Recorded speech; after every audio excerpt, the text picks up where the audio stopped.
Here. Hello? Have you checked the children? They're all hot dogs. Whatever you do, don't fall asleep. I'm afraid! Don't be afraid! No. Be afraid. Be very afraid. Here's Gingy. Pain has a face. Allow me to show it to you. Gentlemen, I am pain.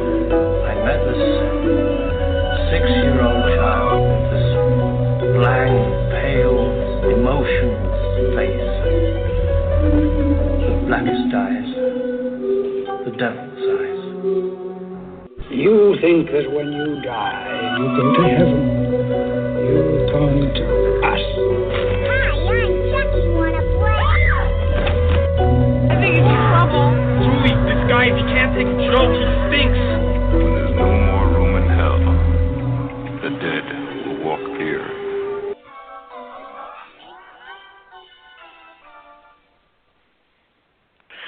Greetings, Flesh Wound Radio freaks, and welcome to a brand new episode of Flesh Wound Radio. I am Daniel Shine, joined once again by Todd Loya, and tonight we are being brought to you by Go-Go Wieners, the best hot dog you'll ever put in your mouth. A little bit of a reference to something coming later, but Todd, how goes it? So far, so good. One of those tiring days, but got stuff to talk about, so I'm excited now. If my voice isn't sure, I am. So I'm just letting you know. That's okay. We were actually not on last week, although we had 2 shows to make up with it. But we always come back, just like a tie hooker in the back of Todd's truck. It won't last long. We'll always be back for you guys. And yes. We are here. We are here. There you go. First Trump cameo tonight. That's awesome. So we've got a slightly different format for you guys tonight. We've got an interview with Katie, our Flesh Wound Girls photographer, who will be on here in a few minutes or so. And we will also have our usual reviews. So, yeah. I'm doing pretty good, Todd. I'm on like this Nutrisystem diet, and it's a fucking bitch. It's like a fucking bitch right now. Although I've dropped weight, but that's good. It's like right now, I mean, the fucking Taco Bell dog could come out with a tray of Doritos Locos tacos, and next to him will be like an entire army of his bitches willing to do whatever I want. I think right now I would take the fucking Doritos Locos tacos. That's like the mental space I'm in right now. It would be regular taco over the pink taco right now. I mean, it's bad. It's bad when you're popping a boner when, like a fucking, that fried chicken taco commercial comes on TV. I mean, I almost came. There you go. There you go. That's exactly how it is, Todd. I'm like dying. But I haven't cheated yet. So I'm just saying, right now, I could cornhole a corn dog. But yes. I do, real quick, if anyone noticed, tonight's duration was set as 15 minutes. That was a mistake. Oh. It's been corrected, so I caught it before we were running out of time. But if anyone noticed our normal length tonight. I was going to say, we could have just, put it on audio for our Vinegar Syndrome titles, and they could have, rubbed one out with us real quick, and that would have been about it, 15 minutes. So, no, we're feature length tonight. But yes, so, Todd, did you have a interesting week? Or I guess you already kind of just said you're tired. I guess, does that sum it up? Yeah, nothing super interesting. Going to get a new tattoo Monday. Not sure what. Oh, shit, really? Yes, my wife got me a certificate for my birthday. And I haven't decided yet. I talked to the guy today, and he got half Halloween, half Friday. You're breaking up, Todd. Oh. Hello? I said the guy I talked to. Now I hear you. How about? There you go. I hear you now. The artist I talked to has a sleeve that's half Friday the 13th, half Halloween. So he's like, I already got a whole other sleeve design. I was like, all right, well, let me come in first before he's like, I planned it out my next. That sounds really cool. I've always wanted a Hellraiser one, and I'll finish this story real quick, and we'll have somebody calling in for you guys. But I am a fucking pussy with needles. Like, just, I mean, so much so that I actually had to get blood drawn for something a while back, and the nurse, like, I just looked down, I started getting kind of, like I was, like, about ready to, like, pass out into her cleavage. And I couldn't have gotten in trouble for it either, because I was, like, legit going to pass out. It's just needles. I'm a pussy with needles, and that's why I don't have any cool horror tattoos. I'll say it like this. It's not the same thing, so it's a little bit different. Yeah. Plenty of people Worse, with tattoos different. are afraid. No, I don't think so. But I know quite a few people who have tattoos that are afraid to get needles, like shot, not necessarily shots, but more drawing blood. Yeah. I'm not a fan of drawing blood. Yeah, but what if I get one on my cock, though? Because that might be a little different, too. That may not be a starter one. Yeah. I want to get, like, Pinhead on the dickhead, you know what I mean? I think that'd be kind of, like, cool. Maybe not. Yeah, for the right girl, I think you'd have to get cool. But you have to get, like, implants to make that right. Well, we'll see. Penis implants might be going a little too far right now, but we do have a caller who I think is on the line. Maybe not. We do. Oh, would you like? Katie. Would you like to introduce her? All right. Yes, absolutely. Katie Simmons, our Flesh Wound Girls photographer. Katie, can you hear us okay? How are you doing this evening? I can. How are you guys? Pretty good. We were just talking about dick tattoos, and we got that story out of the way and figured, it's a good segue as I've seen a couple interesting pictures before. I can't imagine that would feel very pleasant getting it done. Yeah, probably not. Yeah. Probably not. But, no. Someday. So we have talked about you on the show before, but yes. Just for our listeners who maybe missed some of the last few, perhaps, who are you? Well, I'm Katie. I'm a photographer here in the Atlanta, North Georgia area. I take all the awesome pictures that you see on the Flesh Wound Girls Facebook page and hopefully soon website. I'm trying to look into some of that too, trying to get that going. But yeah, that's kind of what I do in my spare time on top of working a full-time job. There you go. And she is not somebody that Todd's got locked in his basement. She's on here, free will. And, so we've had 3 shoots. So, two, yes. 2 and then the one sample one. So I guess 2 official shoots so far. Technically it'd be 3, but yeah, it's 2 full sets.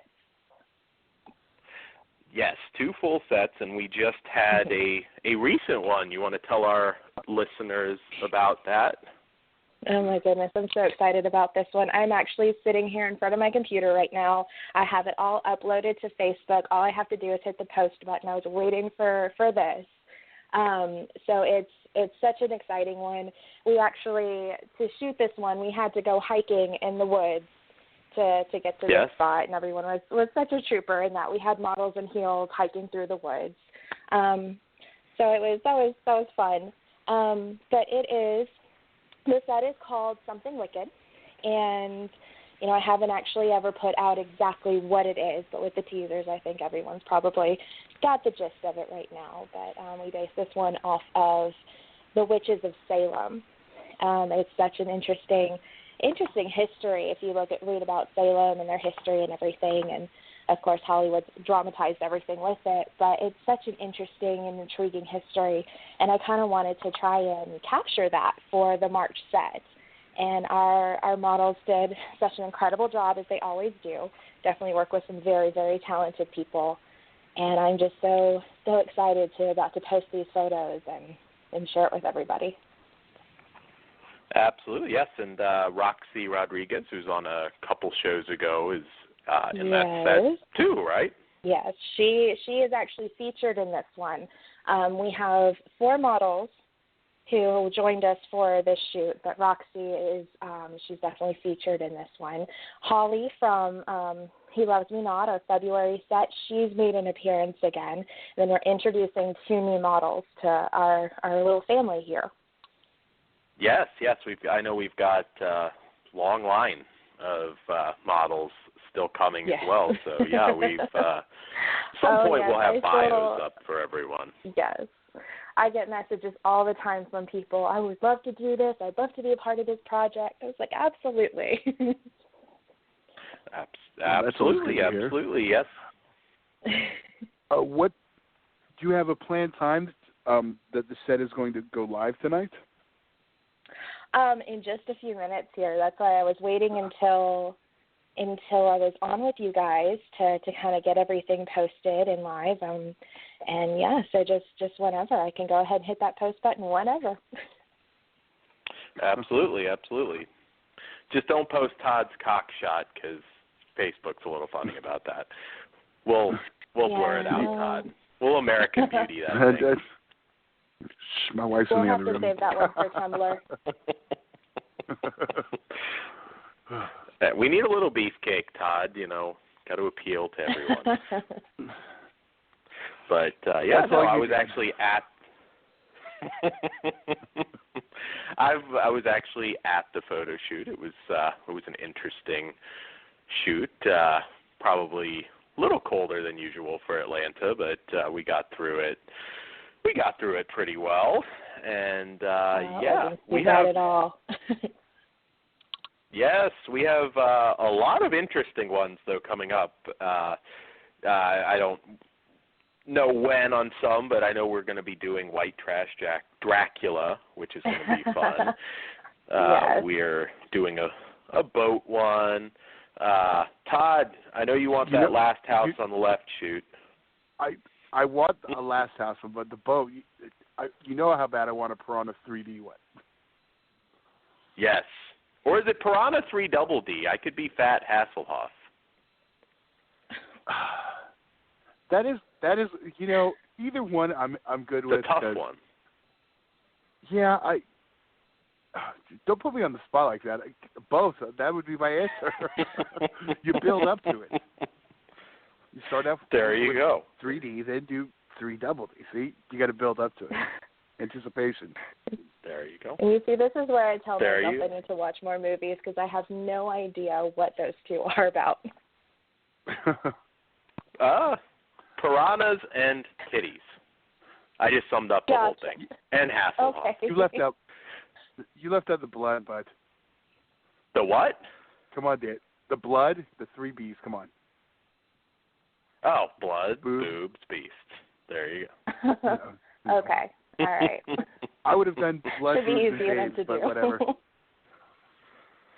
There we go. Yes. Well, we're going to have that. And, so Katie, tell us a little bit about yourself. I know you're not a huge horror fan, but you are into more paranormal stuff, I guess, is what you told me. Yes, it's kind of the weirdest thing. I cannot watch scary movies. If I watch a horror movie, it doesn't matter how cheesy or campy it is, I have the worst nightmares. Yet, I absolutely love the paranormal. I love haunted places and reading about their history and ghosts and demons, and I love all of that stuff. So you point me at a haunted house, I'm the first one in that bitch, trying to poke and harass everything to come out, and so I can get pictures and EVPs and just try to get some kind of evidence that they're there. So I know it's the weirdest thing. I cannot watch the movies, which I know are Hollywood fake, but I'll go do the real thing in a heartbeat. Well, maybe we'll shoot something in a haunted location at some point. That would be amazing. That's interesting because my wife has a similar thing where she, not necessarily with like the actual paranormal stuff, but like with the dark stuff in general. But watching the actual horror films, she's a little off of. But me, I'm like totally. I don't believe in the paranormal stuff, but yet, how do I say this? But I don't want to be wrong. So if I like saw something that was like disproved me, it would like completely freak me out. So it's like a weird thing. Like I don't believe it, but I don't want to be wrong, which is it's the whole thing. Which is funny because I. Go ahead. I'm sorry. I have had just so many experiences and so many just things happen to me. I have pictures. I have EVPs. Like, I have so much proof that just from I used to live down in Savannah, Georgia, which is, if you're familiar with the area at all, it's one of the most haunted cities. And so we would go out all the time. I had a friend down there who started his own little ghost hunting group called Jericho, and I was part of that. And we would go out all the time, and I have to tell you, one of the coolest pictures I have is we were out by this cemetery, and I won't go into the whole story because it's a long story, but the basic story of this cemetery is there's like an 8-foot-tall spirit that's kind of wandering around, and he's not very friendly. So we were out there, and we see like these shadows moving, and of course, I'm the biggest believer, but I'm also the biggest skeptic, so I'm going to sit there and figure out, why am I seeing that? Why did that appear on a picture? Why did I hear that? And try and figure out if it's real, if it's not. And so we were seeing that move around in the cemetery, walked a little bit, one way, kind of stopped. We were just sitting there taking picture after picture after picture, and I actually have this picture of, and it's kind of a set of 3, of nothing, just the people standing there. You can see the lighting is the same in all of it. And then in the next picture, you see this super dark mass, and you can tell it's the outline of a body. You can see the outline of the arm kind of move through the picture. The next one is it's kind of still moving through on its way out, and then the one after, there's just nothing there. And it is the coolest picture because we did try to recreate that in so many ways, and we could never get that exactly the same. And so it's such a neat picture. And even talking to the friends who were there with me that night, it's just like, it was quite the experience to be there and kind of capture that. Oh, wow. That does sound interesting. Yeah, we're one thing, and I regret the movie. The movie beat us to it, but I was talking to Chris a while back about coming on and doing a short documentary where, a voodoo person or, various mystics, whatever, would possess me. And we would record it and see if anything happened. But then they did Possession of Michael King, so now it's going to seem like we stole it. But, yes, that would have been interesting. Todd, you could have just seen me invert, start sucking my own dick. It would have been good for a laugh, Todd. But I'm sure that's the first thing your demon self would want to do. Hey, instead of pea soup, you're spitting something else. Yeah, I know quite a few ghost hunters. I know one's about to be on or starting a show. I don't know. I haven't got all the details. And my best friend's wife and daughter both can see spirits. I talk shit on them all the time about it, but I'm like, okay, just make sure there's none in my house. Tell them to go outside, and I'm fine. I didn't know that, Todd. Which friend are you allowed to say? I don't know, because she got mad when I told our other friend who's a ghost hunter and does it professionally and is going to be on the show. She was so pissed off at me. She's like, "Why did you tell him now?" Because he was asking her all these questions. So I don't know. UEW friend? Let's just say. Yes, and neighbor and referee, so you can figure out who I'm talking about, and anyone else who's listening who knows enough, who can put the pieces together. So technically, I did not say her name. No, you did not. You didn't rat her out. So, Katie, well, I went over a few of them, but let our listeners know what we have to look forward to. Oh my goodness, I have such a long list. I know coming up soon, obviously the White Trash Dracula. Thinking and kind of toying around with ideas for maybe doing like a zombie Easter bunny type thing for next month. We'll see. We'll see what comes out. I want to do mermaids and sirens, and being out on the boat in the lake would be perfect for that. Elizabeth Bathory is definitely one on the list that needs to be done. One of my favorites, and this one I'm looking forward to so much, is I found this little picture online, and it was just like it looked like a couple coat racks on the wall and had white angel wings hanging on it. And the caption underneath it said like that when a human kills a deer, it keeps the antlers as a trophy. When angels kill demons, they keep their horns, and when demons kill angels, they keep their wings.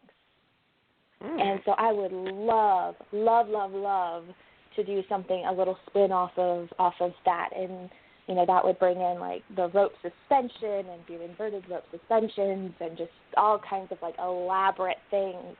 So that one's definitely going to take some planning, but that's one that I am super, super excited about. Awesome. Yes, we've we got a good mixture of concepts there, and we have to do Last House on the Left for Todd, though. Todd's always telling me right. Last House on the Left. That might involve some Mountain Dew, and I don't know. Todd knows what I'm talking about. But all you need is the forest. I'm not. I know the pervert me wants the chaos shoot, but that just is not feasible. even I don't. We need somebody that can pull off Hess. That's the biggest issue. Yeah, I mean, I don't know if I could do Hess, Todd. I mean, that would be like stepping into some big shoes. I don't know. That's tough. You might have to come out and be Hess, Todd. No, you just no. See, like I've said before, one sheet on stuff like that is it's very easy to take a horror icon and sexualize, make her feminine. Sexy Freddy's a big one. I mean, you can do that with pretty much any horror character, and it seems to work. The one I want to see, you guys will have to figure this one out because no one's been able to pull it off properly. And that is Sexy Leatherface. I don't know how that'll work, but it needs to be done because I've not seen anyone get it right ever. Hot girl, get some pizza cheese maybe put on her face, and I don't know. You can make it work, Todd. I probably could, but you could. I mean, that might get a little messy, but I don't know. Leatherface is pretty covered up, though. How do you get Leatherface nude? Yeah, right. And that's the problem. Even with the store costumes, is anything that involves a mask, it's hard to make sexy for like the store-bought costumes. So I don't know. You could. I think. God, my only thought on that, Todd, you could have it like an anti-fur spoof with skin, and just have her basically being nude with somebody else's skin. I don't know. That one. That would be really interesting. If they manage to pull off a sexy, if they manage to pull off a sexy Pinhead from Hellraiser, a sexy Leatherface can be done. Yes. Chris is going to have to do the more complex makeup, but yeah, no, I'd love to do the Cenobites, but that will probably be our most expensive shoot. Probably won't happen right away, but I know a lot of people are curious about White Trash Dracula. Lesbian vampires were popular. Lesbian vampires are always popular. So those seem to be like the ones. And Todd, of course, for Last House on the Left. But I know we should throw a thread up and see what else our listeners want to see too, because I know, we have an interesting group, and but just to poll the listeners, and I didn't think of that till just now. That's actually good. So I mean, you've already got a ton of concepts already going. We threw some out there. I mean, always good to get feedback. Yeah, whatever you guys like. Yeah, absolutely. Yeah. Absolutely. Shoot us messages. Let us know. Yeah. Yeah, we'll have. Come from a pretty creative background, so I'm sure you can come up with something. Yes. Yes. We're gonna have to show you a lot of horror and sleaze, and you'll get some of these that we're talking about.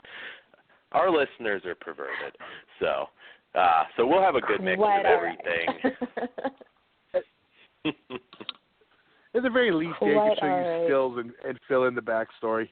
I wouldn't want to put you at the last house on the left. Yeah. Just show me we need to find somebody scenes. We'll need to find somebody that looks like Hess, though, Todd. That's the problem. That's God. I mean, I wasn't friends with him, but his son. That would be really cool. But I think he's up in Jersey still. But that would actually be very cool. I want a lady Krug now. Just gotta find the wig that works. That's what I was thinking. Like an all-female version of that would be pretty interesting, and you could do it. We could do that. We don't necessarily need a guy for Krug, but yes. So, Katie, what are some of your favorite films? And obviously, you can go outside of horror if you need to. Oh my goodness, I get made fun of for this all the time. But my all-time favorite movie is Titanic, and I don't exactly know why. I've heard so many arguments, very legitimate arguments about why the movie was awful. But I've had such a love and affinity for the ship, like the ship itself, even way before the movie came out. So I guess that kind of leads up to that. But, oh, goodness, I don't know. I mean, would Rocky Horror count as a horror movie? Because that's one of my favorites. Which one? It's a genre picture. The Rocky Horror Picture Rocky Show. Horror. Oh, yes, that is. Absolutely. I was actually in a production of that in college. Cool. Yes. Yes. I almost played the Meatloaf role once in a local thing, but I can't sing and I can't ride a bike, so. I played Columbia. It was Columbia. We did it as like a rockabilly pinup style Columbia, and and Eddie. It was really awesome. I'll do that again in a heartbeat too. I got like a couple lines of Hot Patootie out, and then I was like, "No, this is shit," and I just sort of canceled my own audition. But I did. I got my leather jacket. I was all made up for it. It didn't happen, Todd. Just you should have seen it, Todd. Just like my old backyard wrestling footage. I just wish I still had it. I wish I could have seen that too. Then you didn't get it. I didn't have the bike there. But I was dressed. You just wanted a leather jacket, and you went through this big production to get it, I think. Absolutely. I brought my own leather jacket. This was like low budget stuff, Todd. I think I was in. I know, but I mean, you had a reason to buy one. Yeah, of course, of course. And you had to have the leather underpants too, but it was just totally necessary for the production. But, I'm sure your message. Yeah, you got to be snug down there. But yes. So, trying to think of other questions to ask you, Katie. You have. I'm not sure what I meant to ask you. What I'm not allowed to talk about with you. So I do have questions, but. I mean, I'm pretty much an open book. Like, ask me whatever. Oh, okay. Well, let's see. Yeah, you don't want to be too general. That could get bad. But I was like, you might would have read now. Well, we talked about it on the show. Yeah, go ahead, Todd. Maybe that's better. No, mine was like a total softball one while you were looking through your questions.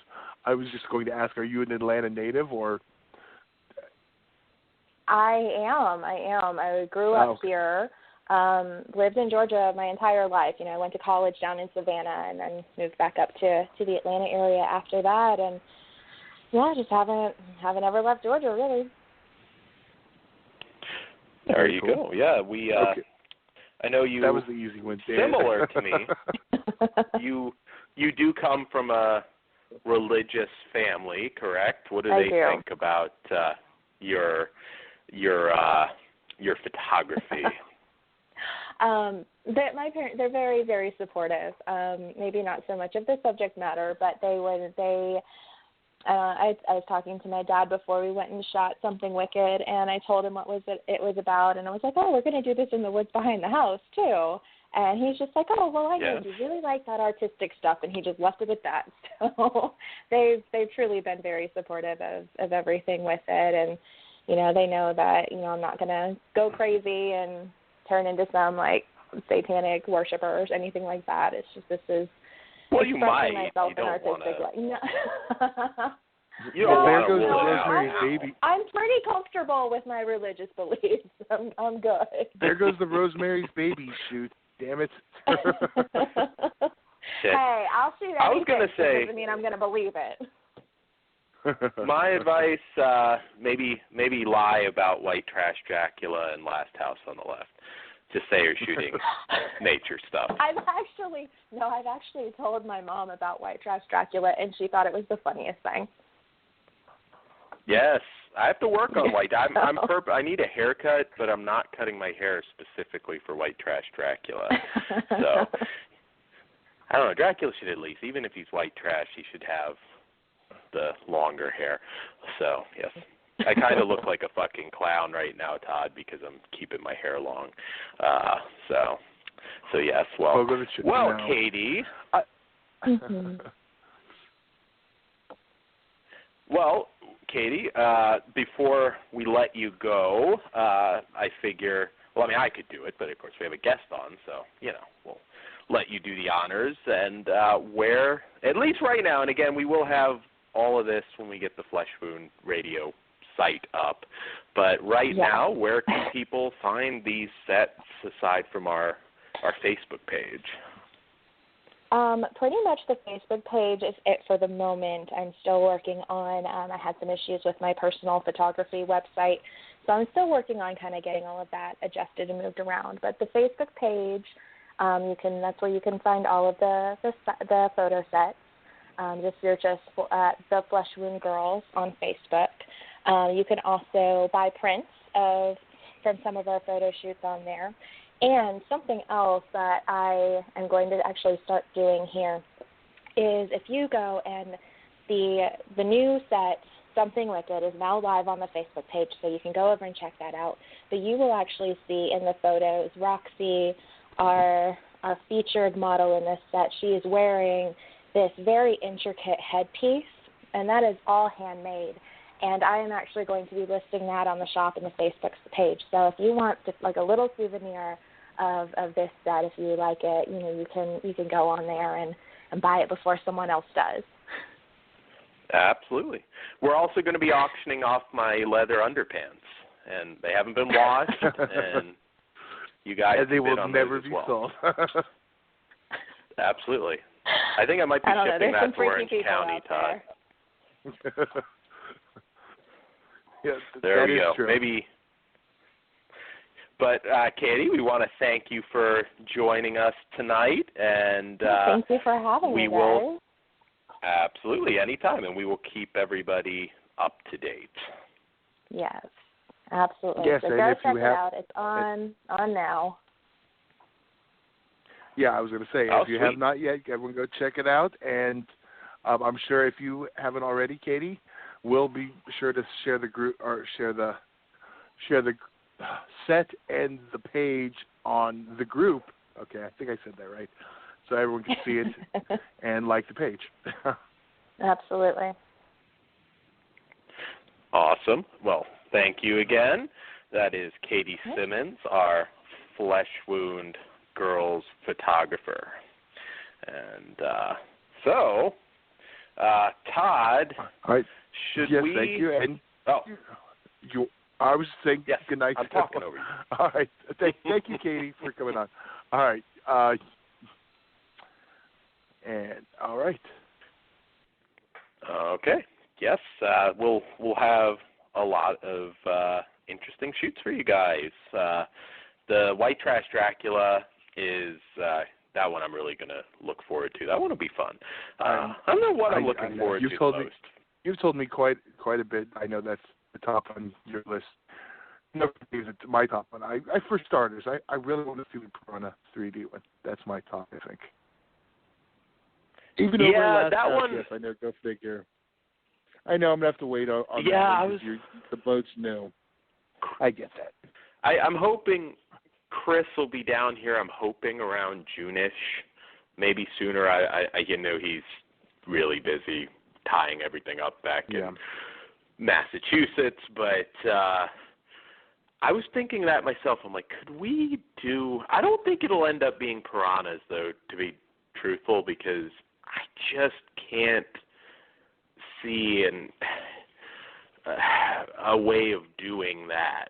Now he may, like I said, he can do some cool Piranha. effects. Come on, but I'll find him on eBay right now. That yes, I've got the boat one. I've got to learn how to operate the boat, but you will. Actually, that's what I'm doing tomorrow. I believe I'm gonna kind of go out for a short time. Well, tomorrow or Saturday, I don't even know now. But yes, so a little early to take our break yet, so we might as well review a movie, Todd. And let's see, what should we tackle first? Let's do the last one that at least I had watched, and that is Officer Down, which I knew nothing about this movie. Yeah. Oh, there you go. There we go. It'll be fresh then. So I didn't know anything about this movie. I just happened to pick it up at, I think, Best Buy. I think you can get this at Walmart, too, so kind of an easy one for you guys to find. And I did not realize, well, number one, it's directed by Sean Graham of Slipknot fame and is based on a graphic novel from Joe Casey and Chris Burnham, which is interesting. I haven't heard of it. I don't know if it's obscure, if it's just something that I overlooked, but it stars Kim Coates of Sons of Anarchy in the title role, and once I saw he was in it. Yeah, once I saw he was in it, for fans of the show, he was Tig. I was like, oh yes, I have to watch this immediately. Because you suggested it to me. I believe you said part RoboCop, part. I can't remember the other one you said. Like Deadpool? A modern grindhouse version of RoboCop and Dead Heat. Oh, see, you said Dead Heat. I thought Deadpool, which actually works also. Deadpool's what they show on the cover. Yeah. Oh, okay. See, I didn't even pay attention, but that works also. I think it does. And I was like, oh, yeah, we're doing this one this week because something came late, but we'll be doing it next week. Yes. Yeah, this one, well, for those unfamiliar with it, kind of summed up the plot there in a way, but take a ride along in a hyper-real Los Angeles for the story of a savage L.A. policeman who is repeatedly resurrected and returned to active duty through dark science technology. When a rookie officer is recruited as a backup, he discovers there's much more to the reputed super cop than mindless law enforcement drone warring against the twisted rogue gallery of over-the-top supervillains. Which include the Fortune 500. So, Todd, what did you think of this one? I know for me, modern grindhouse stuff, Machete, Planet Terror, Death Proof, some of the bigger examples, but even some of the smaller indie stuff, nude nuns with big guns, and, there've been quite a lot of those. Tend to be 50-50. It's like sometimes I'll really like them. Hobo with the Shotgun, I love that. Other times, not so much. So where did this one fall for you? I really liked it. And I totally forgot you mentioned the Grindhouse thing. I didn't really think about it too much going in, but it definitely does kind of fall in. If this was made 40 years ago, well, it would have been a little bit different of a movie, but it definitely is out there enough. I think it would have fit. I'm so glad they didn't go for the Grindhouse look because you know my feelings on that. Yes. It has a Grindhouse feel, I think, which is honestly all you really need when doing a throwback. There was little things that I thought were funny.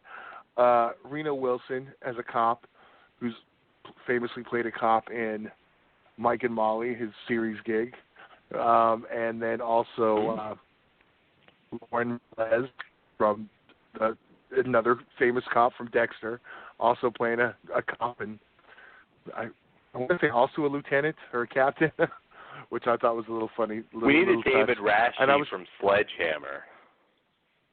Oh, honestly, after seeing it, and there was another one in there also. I know he plays a cop quite a bit. I kind of wish they would have filled the police force with quite a bit more. Throw in Carl Winslow, and that just would have been funny for an ensemble. L.A. all like just random L.A. or cops from other shows. Just have fucking Urkel like blowing up like some abortion clinic or something. Did I do that? And then Carl like blows his fucking head off. That would be really cool. But I don't know why I went to abortion clinic with Urkel, but it's just a funny image. But grab him by the pussy. But yeah, no. Hey, well, that one always if you do that, you don't off, need Todd. to. I know it does. If you just grabbed him by the pussy, you wouldn't have to hit the abortion clinic. So, I guess be president. Grab him by the pussy. There you go. See, he was trying to help. He wasn't being perverted. So don't complain about him. But anyways, yeah, I like this one too. I mean, it's a little. It's a little weak on the storyline front. At times, it kind of has that feel of just one random action scene after the next. But for this type of movie, that's not necessarily a bad thing. It definitely feels like the first of what could possibly be a series, depending how well this does. You do have the orgasm counter, which was pretty badass. That had me laughing. Although not as much nudity as I was expecting. A bunch of people made like some huge deal about this one being like really, really fucking perverted, and it's I don't think it really went that crazy with it, but yeah, it is an odd film. I mean, the Fortune 500 are these animal-human hybrid creatures, I guess we can say. I don't know if it was so much that, or if they were meant to be just people in masks. That's the one thing I was going to bring up. I didn't. That was my big question. Also, I couldn't figure out which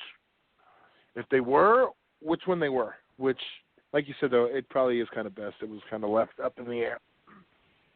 Yeah, I was kind of like, because the one, I think it was a gorilla mask, or maybe it wasn't. Maybe it was a tiger. I don't remember now. But there was one of them that I'm like, well, that definitely looks like they're meaning it to be a mask.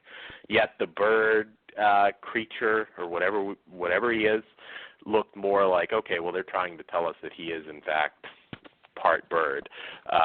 Maybe that's something you'd have to consult the graphic novel, but we do get hot nuns with guns, Mother Superior and Sister Blister. This movie probably breaks the convent's record of dead nuns getting shot. Yeah, I think it beats the convent, the current record holder. Yes, it's. But I have to say, for coolness factor, nothing beats Adrienne Barbeau smoking nuns. So, sorry. You need Adrienne Barbeau. But it was kind of cool because I haven't gotten into Sons of Anarchy yet. I keep meaning to. And, I mean, I watched a little bit of season 1. But Kim Coates is one of those guys you've seen for a long time, even forgetting about Sons of Anarchy. But you don't usually get to see him in a headlining role. He did do a vampire movie a little bit ago, a couple of years ago, I think, that I think he did. But for the most part, he's always kind of a side actor, a co-starring role. And it was pretty cool to see him in this. He does a good job. I mean, not a lot of complex dialogue, pull over cocksucker, and after he goes down on the girl and gives her like 37 orgasms, I think he just doing my duty. But he pulls off cool very well. I don't think he's Machete cool, but he is pretty cool. Maybe we need to meet them both together. He can be though. He until you've seen him hump a tranny in Sons of Anarchy. Sorry if that's a spoiler. Damn it, Todd. You just fucked it all, Todd. Now I can't even watch it. Well, I'm just saying, I forgot he was in Resident Evil Afterlife. I pulled up his IMDb. Yep. Yeah, he's been in a lot of stuff. He's definitely... Wasn't he... I could be wrong on this, but I watched it a lot. It's one of those movies that's considered horrible, but I actually liked it as a kid. Wasn't he the pervert wannabe child molester in Waterworld? I could be wrong on that, but for some reason I have that early image of him. I'm 95. Looking up. All right, I'm in the 90s. He was in Last Boy Scout, Innocent Blood. Oh. I'm going through RoboCop, the TV series, The Club, 95, Waterworld, The Drifter. There you go. Yes, he was the one that was like on the raft and trying to like buy Jean Triplehorn and her daughter off Kevin Costner, and I think he does actually sell them to him, but then he like kills. He feels bad and kills the pedophile. Right. He was in FX the series also. I didn't even remember that. We can talk pedophile later if we bring up Jeepers Creepers. I'm just looking. Total Recall 2020. No. Oh, Jesus. I got in trouble for weighing in on a Jeepers Creepers discussion already. So. Wow. On I have it. Chris's page. Well, hey, if it's not good enough for Adrienne Barbeau, it's not good enough for me. Battlefield Earth is a black mark on his filmography. Yes. Black Hawk Down. He was in a few Outer Limits. Assault on Precinct 13, the remake. What? Yep.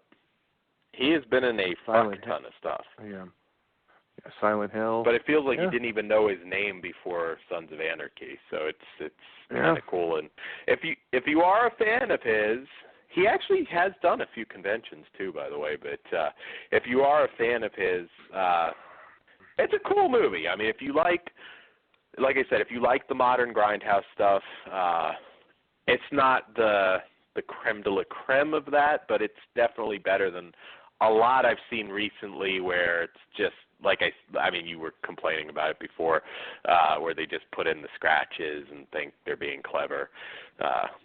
Once Tarantino has fucking done it, it's not underground anymore. So I think putting in the scratches is kind of stupid. But it's weird, very weird film. But it's basically nonstop action. There's a good bit of gory gun carnage and none headshots. So if that doesn't sell you, it does towards the end. It does end a little prematurely. I tend to chalk that up more for. Yeah, it was a little abrupt. I kind of was like, this doesn't have like that grand finale that it should have, but they're leaving it open for a sequel. So, if you want to see poorly dubbed kung fu kung fu baddies and gun-toting nuns and people that may or may not be part animal going up against Kim Coates and a shit ton of firepower. This is your movie. My only other slight complaint was the fact that I thought he got killed too much.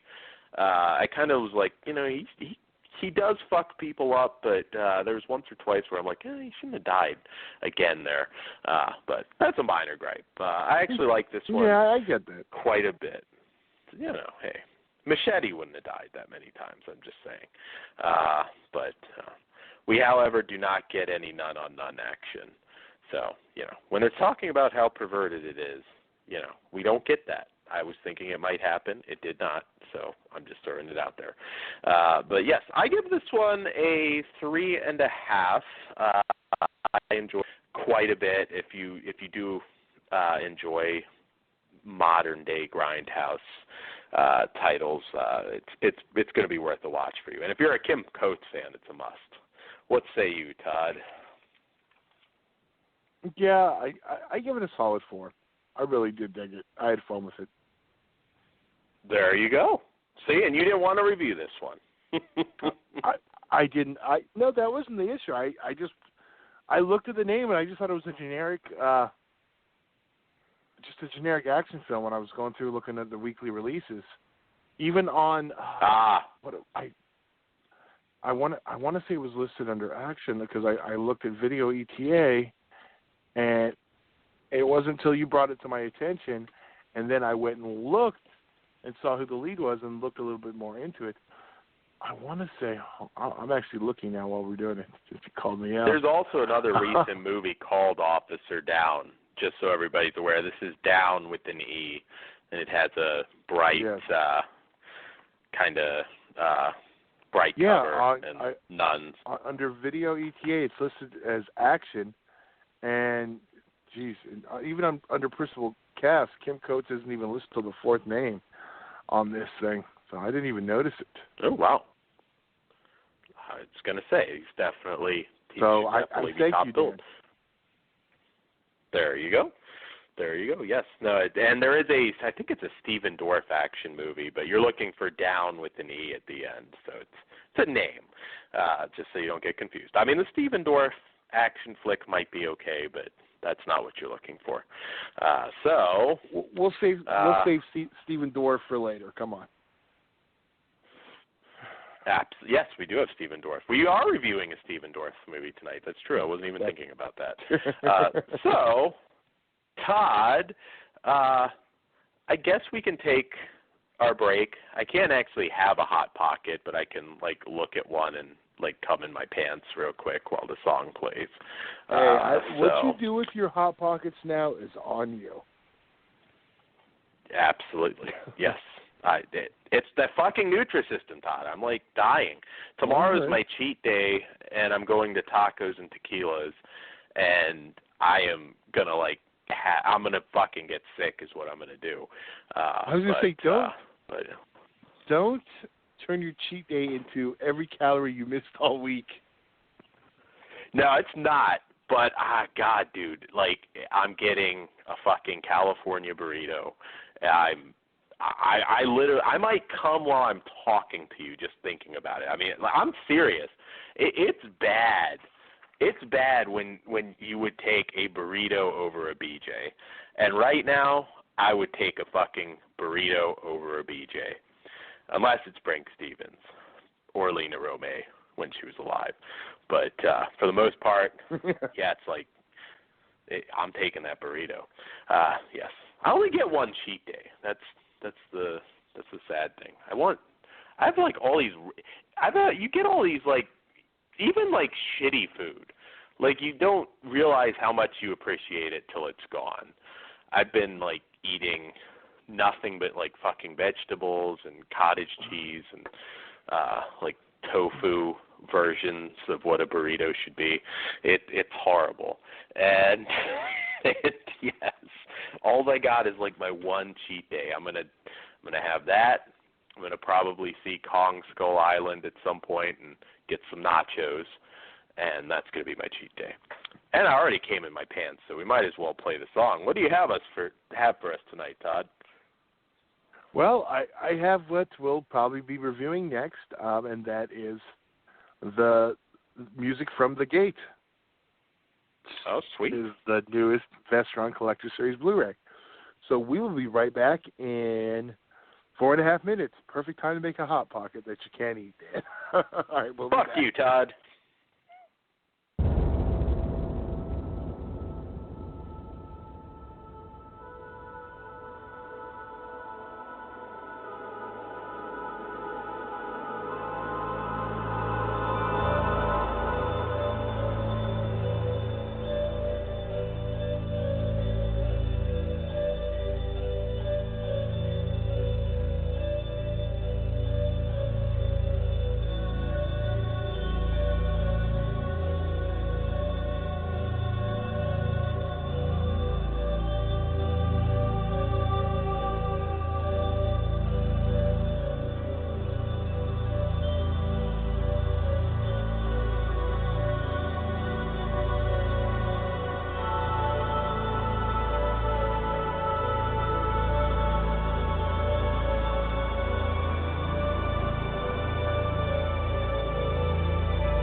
And I think I heard a beep. We are back, correct, Todd? We are, and I'm sorry if you heard Dan pleasuring himself to Hot Pot because I forgot to mute the the mics. I popped like right after we went to break, and then I started thinking about Cooler Ranch chips. So, yeah, I got one nut out. I didn't get the second one, but if I think too much about Cooler Ranch, yes. Not kidding. I mean, it's crazy. I mean, I'm not saying that I've stopped masturbating to porn, but more often than not, now it's the Food Channel. It's like Rachel Ray. Yeah, I can like, you know, you watch the titties and then you watch the. I even whacked off the Paula Deen once. Does that make me a racist? Could is what is it? Is Dina De Laurentiis still on?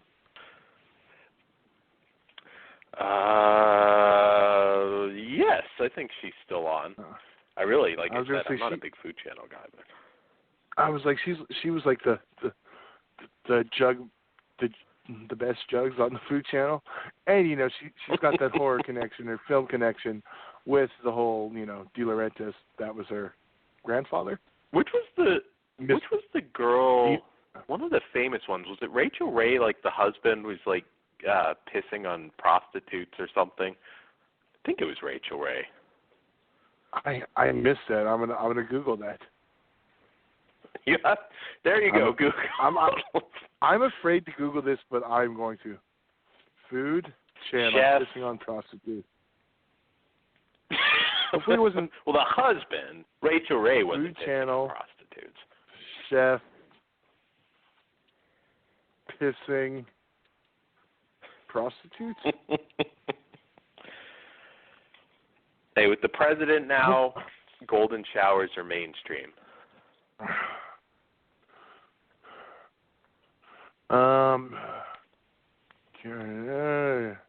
Angry chefs. I don't know. I'm not clicking pictures. I can't find it right here. I hope it wasn't Robert Irvine or Gail Kim, or Gail Kim's going to be pissed. Gail Kim can piss on me any day, but yeah, no, that it wasn't Irvine. I'm pretty sure it was Rachel Ray. It was like she was doing something perverted with I think it was a prostitute. I know I heard something about that. I'll find it. Probably just looking Rachel up, Ray's husband. Cheating, that's way. Probably up there. We still don't have that Russian piss video, but if we do get it, that's going to be a sound clip. John Chusmo? I don't know what that is. Rachel Ray and husband in open relationship. Oh, there you go. Maybe he's allowed to piss on hookers. Divorce rumors. Husband cheating. That tends to happen when you piss on hookers. Most girls are not okay with that. Hey, sometimes you gotta piss on a bitch. That should be on a Hallmark card, Todd. You need to write for them. I should. And sometimes they gotta piss on you. But anyways, whether he allegedly pissed on a hooker, I'm not 100% sure who it was. For some reason, Rachel Ray stuck out. Well, if you know, please let us know. Yes, if you're aware of what we're talking about, fill us in. So anyways, well, since we played the song, we might as well do our review of The Gate, which is newly released from the Lionsgate Vestron video line. And for those of you unfamiliar, this is a 1986 film, although some have it at 87, but this release has it at 86. And I know. I've always thought it was 87 myself. I think they seem to maybe put like the shooting year, because I mean I'm sure it shot in 80. Well, I know it did because I saw the extra features, but I always sort of viewed it as it should be when it came out. And it came out May 15th, 1987. Yeah, I know that's weird. Most people do go by when it came out, but they kept saying 86, and I was like, I know this is 87. Yeah, to me it's like, okay, if it's theatrical, certainly once that release date, that's when you're a but then you get 1986 or 7 movie. Then you get in the weird stuff where something's set on the shelf for like 5 years. Then it's like, well, I'm like, if it comes out within 12 months of being shot, when it comes out is when it came out. If it's set on the shelf like Trick or Treat or House of a Thousand Corpses, or even Poughkeepsie Tapes, I mean, I'm going to go with Jesus. Shot, Yeah, that's true. Poughkeepsie Tapes at this point, we need to see that. That needs a release. I haven't heard anything in a long time. I told you when it was on DirecTV, it was literally a DirecTV exclusive, and it was gone within days. Like, you would have had to order it the day I told you it was on there. Because I remember you searched, like, I can't find it. Like, maybe up a week later, and it already got pulled. So I don't know if people complained or what happened with that, because it was, I want to say, it was reported it was only up for 2 days. Ooh, wow. For pay-per-view, or was it just airing somewhere? It was pay-per-view on demand. Oh, okay. Yeah, no, I mean, I'm like, why the hell haven't people seen it? Yes. I'll have to. Yes. Yeah, all the boys love Mandy Lane was another one that took a while, but even that now, I mean, Poughkeepsie Tapes I think has one of the more recent records, because that was supposed to come out 10 years. Shit. 10 years almost. 10 years old. No, it's 2007. Okay, yeah. So we're 10 years. Yeah, it was an early After Dark horror fest, or was going to be, and never did. But if that ever does come out, we'll do a show on it, because that one at this point is sort of, kind of has this sort of aura around it. Oh, here I go. I got to do it real quick. I know we're going to talk to Gate in 2 seconds. Wait. So it's okay for MGM to back a pedophile film, but not the fucking Poughkeepsie Tapes?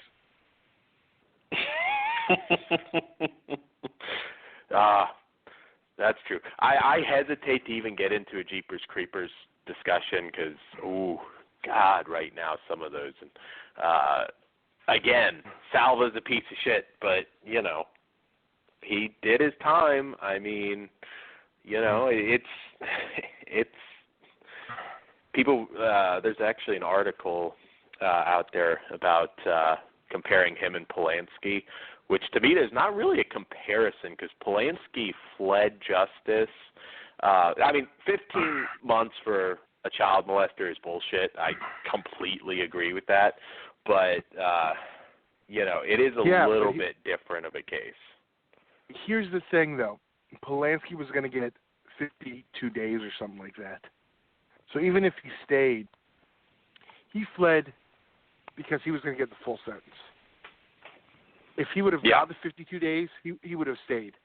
So that detail right there aligns them. He would have owned up to it if he would have got a pussy sentence like Victor Salva did. That's, I think, the difference. So, but that's also what keeps him similar. He would have done the time if he got a light sentence. But he's not owning up to it otherwise. And like I said, it takes a lot of. I'm going to make this a 30-second rant, because this can go forever. But it takes many people to make a movie. Adrienne Barbeau is not a bad person because she's doing a Jeepers Creepers movie with Victor Salva. She's not, though. She backed out. She did? I didn't hear that. Oh, wow. Really? Yeah, it was earlier this week, yeah. Pretty much once the controversy started swirling up, she basically put a post on Twitter, despite rumors, I'm, basically not saying anything bad, just putting over the crew and like, the script's great, blah, blah, blah, but I'm not involved. See, I think that's kind of like I said, it's a shame, because then it's like, because somebody's going to fill that role. Somebody's going to do it. And, it's like I said. Mm-hmm. No, I was going to say the casting notices went up, too. Basically, if you're 40 black and got a car, you can be in the movie. There was another one too. I can't remember what the other one was. But it couldn't be black, white, or red. 2001 car older than 2000 can't be black, white, or red. You got to be older black dude over 40, and there's a role for you. There you go. It's gonna like turn into like some like asylum cast. I mean, you're gonna have like Tara Reid in there, and maybe you get Urkel in the damn thing. I mean, it'll who knows, but like I said, Victor Salva, I hope the 15 months he did in prison, he took it up the fucking keister every day. But again, it takes hundreds of people. I don't know if this is a Hollywood film at this point, but it takes hundreds of people to make a movie. I have worked with pieces of shit. I have worked with mostly pieces of shit, and you can't judge everybody based on some bad apple that happens to be involved in a project. But I understand the emotion. But here's the thing with all those people involved in that project. They all get paid. The only one profiting off this is one man and the studio that's backing the one man. So boycotting this film, what, you think anyone on that cast is going to get any kind of residuals? You Probably think the lighting not. guy's going to get, you think everyone who's doing that movie is getting paid? That's it. They're getting paid whether it's a tough argument. Or not. You might have a bit role in it and get noticed, and then it leads to more stuff. It's a tough argument. All I'll say is we will be reviewing Jeepers Creepers 3. I'm not gonna ban reviewing it. Doesn't mean it won't shit on the pedophile that directed it. Of course, Victor Salva, he'll always be that pedophile, and he should. And that's the awesome thing. I don't have to say alleged with him. You don't? No, we can say it. Yes, he is a pedophile, admitted. So, on that lovely note, into our next movie that Victor Salva did not work on, although Steven Dorff ended up a little fucked up anyways. And I was going to say, thank God for Steven Dorff. God, he's probably like, oh man, I'm so glad I didn't take Clown House instead.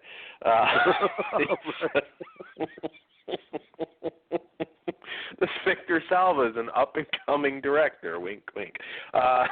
That's horrible. Todd, you made me do it. That's horrible. He was also probably the right age to be in Lost Boys the same year.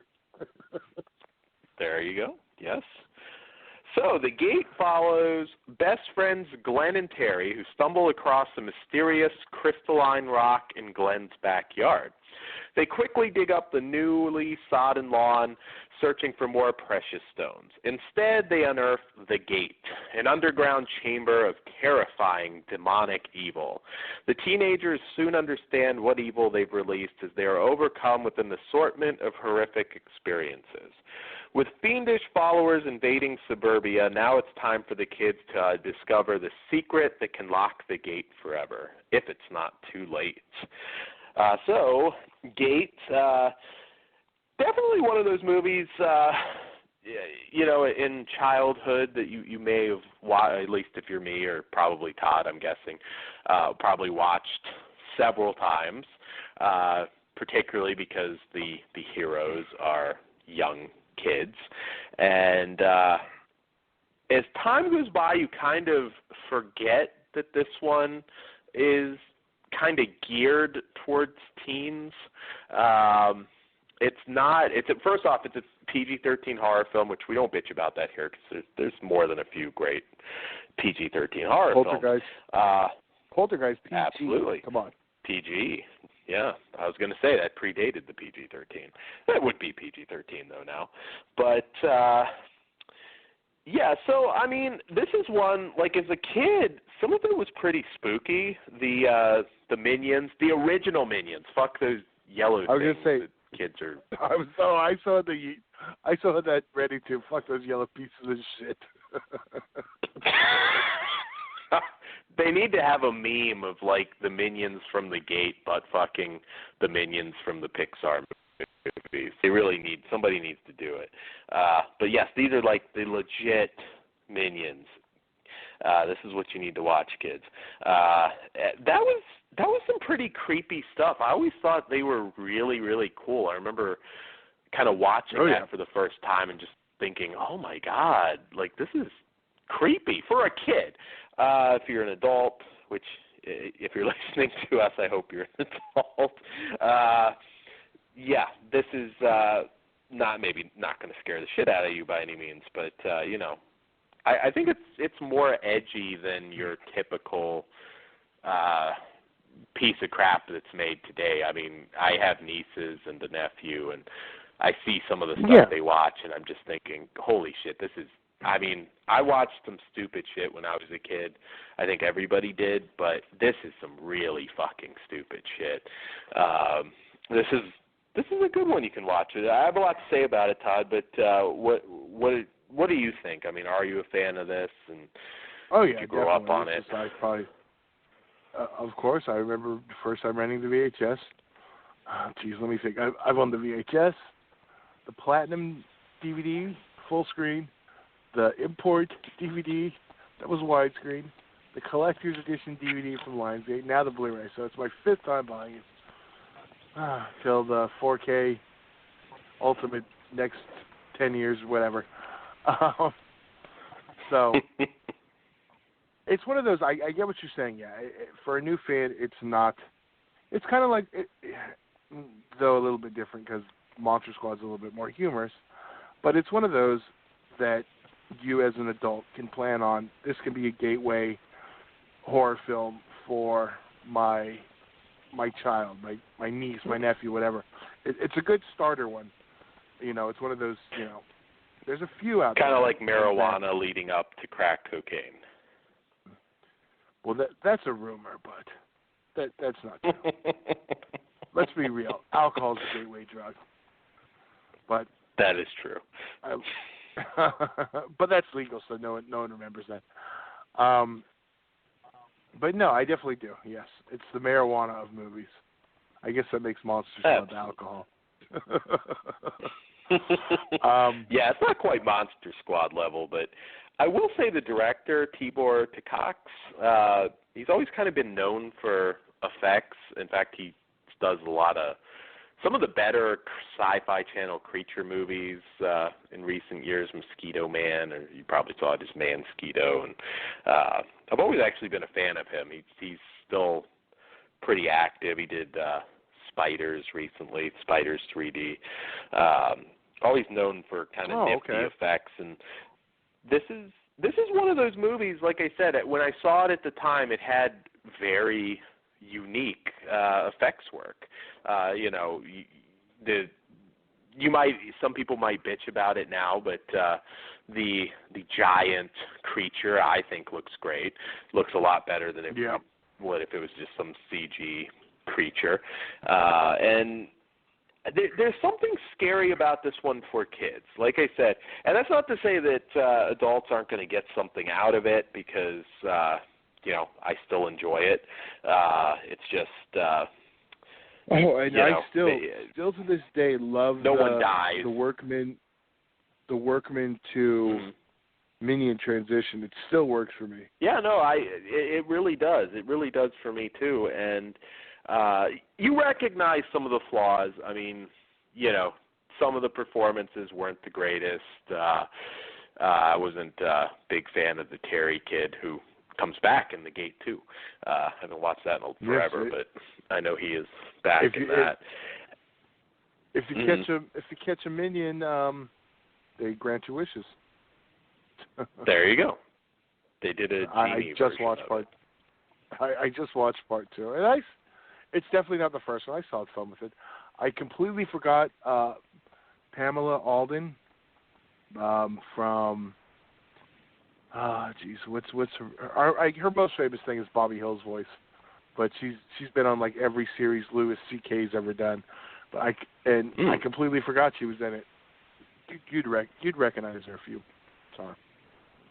Oh, cool. Yeah, no, it's one of those movies that's fun, and is one of those ones we can recommend for your kids if they, haven't been initiated yet. And it's kind of cool going back and seeing Steven Dorff before he was getting bitch smacked by Udo Kier in Blade, because of course Deacon Frost. But he is one of those actors, strangely enough. I mean, he really wasn't in Hollywood very long. I mean, he just kind of, he kind of really went direct to DVD fast.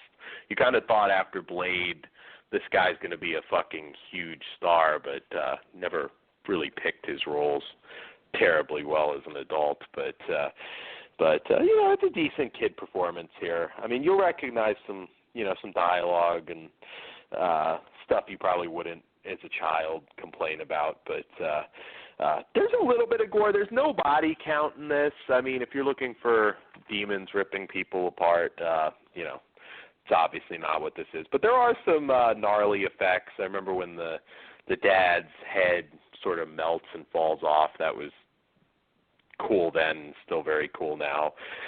Like I said, the minion demons were really, really cool. And it's a very suspenseful finale. I mean, it's a very action-packed movie. And, I was about to give a spoiler, but I don't know. Just something about the Terrence kid. I just wanted him to die. Like, I was okay if he died. But for some people, maybe the movie will be a little too happy. But but did you have the Terry same kid issue? I think you just have a ginger thing. Did you also want what's his name from Critters to die too the whole time? Yes. Brad. See, I think you're ginger racist. Is that a thing? I'm ginger. I'm a ginger racist. That's not true. I love redhead girls, so it can't be true. Yeah, but one time the carpets did not match the drapes, and I was very disappointed. See, I'm not a fan of the redhead women, and I've kind of figured out it's because my mother's a redhead, so that's kind of weird. My only exception to this, and they aren't like, it's not, they're less common, I guess.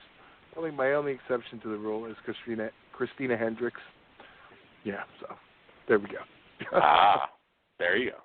So you dip your wick in some of that ginger sauce, Todd. So be honest. But to be fair, but she's not a natural redhead. Most people think she is. But here's the other thing: I like red hair if it's not natural. But see, her skin tone and the tone of her hair looks natural, so it still kind of fits in. But if it's like completely fake red hair, I like that. I know. There's so many rules to my fetish. I will say one of the, she's not an actress, not famous, nobody know her. I'm not going to name her, obviously, but one of the most beautiful women I've ever known. And I'll say her, well, no, I won't. Is a redhead. And I mean, I would put her up against anyone. But, our fetishes aside, you knew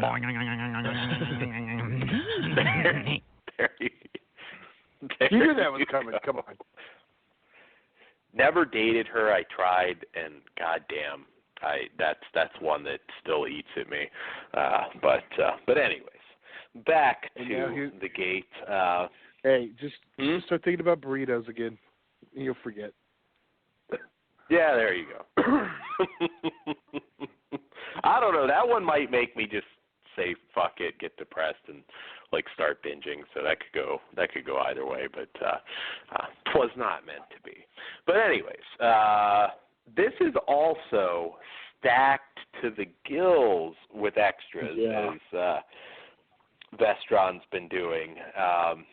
Todd, do you want to rate the movie first, and then maybe get into the extras?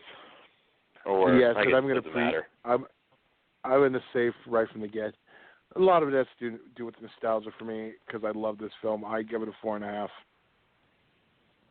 I'm slightly lower. I give it a 4, but it is it is one of those movies. I know what you mean. It's like in your it holds its place in your heart, and but it's not perfect. I mean, I can't put it among the best of the best, even for kids. But I will say when Terry falls into that pit and those things start like biting at his leg, that's about as scary as it comes for a younger kid. You know what? I don't. The zombie in the wall. I don't know. Kids are like used to zombies now. Who knows? So did you have nightmares thinking the workman was like watching you while you were whacking it to downtown Julie Brown or whoever you were watching at that time? No, it did not. But I will tell you. Well, I'll save it. Just remind me when we're done. If we have more time. 86. There was one movie that did. So I was 10. That after I watched it, and I do kind of have a connection with something modern, that did fuck with me for a little bit after I watched it. So we'll come back to that. Give us something to talk about. We will. It kind of ties in with something else. I know we'll go into overtime on After Dark tonight, but we did our best to come in time. But Todd had to start talking about redheads and burritos, and it threw me off. But 4 and 4.5 from us on the movie. And trying to think 86, Todd. I'm trying to think which one you were talking about there. But it will be out on Blu-ray by month's end. That should give it away. And we'll save it for later. Okay, I'll have to look at my list. But anyway, on to the extras. You don't get to cheat. Oh, I won't cheat. I don't know what it is. I can't. I pre-order so much stuff sometimes I don't remember. But no, Poonies was 85. That didn't shake you up. But anyway, the extras on the gate are stacked. It starts with you get I believe it was 2 audio commentaries, and you also and an isolated score. Isolated score, which is always nice. Some of the featurettes, you get The Gate Unlocked, which is an interview with the director and visual effects artist, Randall Cook. Obviously, both guys still very enthusiastic about the project. I believe, actually, I could be wrong, but I think I, Madman actually was Tibor's first big Hollywood horror movie. I think that might have come out the year before. But they talk a little bit about shooting in a studio right after Cronenberg's Fly wrapped shooting, which is kind of a theme through some of the extras, because there was kind of somebody that ended up working on that, left to work on that instead of doing this, and they were kind of back to back. They talk about the Minion Demon being modeled after a producer. They discuss kind of acting in front of stuff that's not there, which now just about every major actor's had to do that at some point with CG. There's also another featurette. I mean, this is stacked. This one will take you a while to get through everything. Minion Maker, which is an interview with Craig Reardon, a makeup artist, talks a little bit about stop motion animation and makeup, shooting in Canada, and talks the connections to The Fly and working in his garage. It's another good featurette. People have pretty good memory recall on most of these. From Hell It Came, which is an interview with Andres Hamori, the co-producer, kind of weighs in on Canadian tax shelter laws and at the time, and being attractive to film there, which was kind of not new, but still a relatively new thing that kind of started in 1980 and never stopped. Now I think every Sci-Fi Channel show is shot in Canada. They talk about the script being a lot darker than the final film and the decision to basically make it a PG-13 horror film. He also, interestingly enough, says he's working on a remake. We've heard that before in the past, and I was going to say, do you not remember? Mm-hmm. Do you not remember the 3D Alex Winter directed one from about 6 years ago now? That was supposed to happen. Is it that long? Wow. I think it's been about 6 years.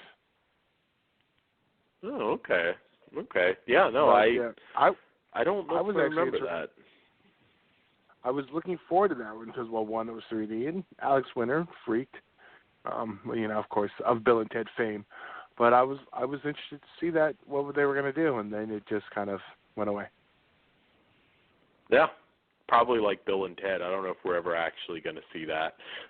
It's been rumored so much, but it also talks about Stranger Things being influenced by The Gate, which, you can kind of see that.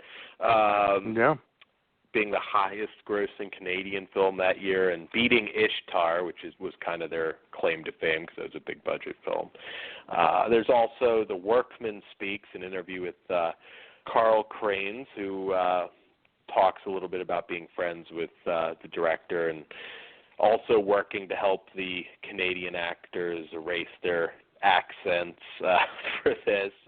He was also in The Slayer, as the Slayer, another horror movie, and talks a little bit about Stephen Dorff. Apparently he was, I don't know if they were trying to say he was a diva or just precocious, but there are a couple comments made about Stephen Dorff.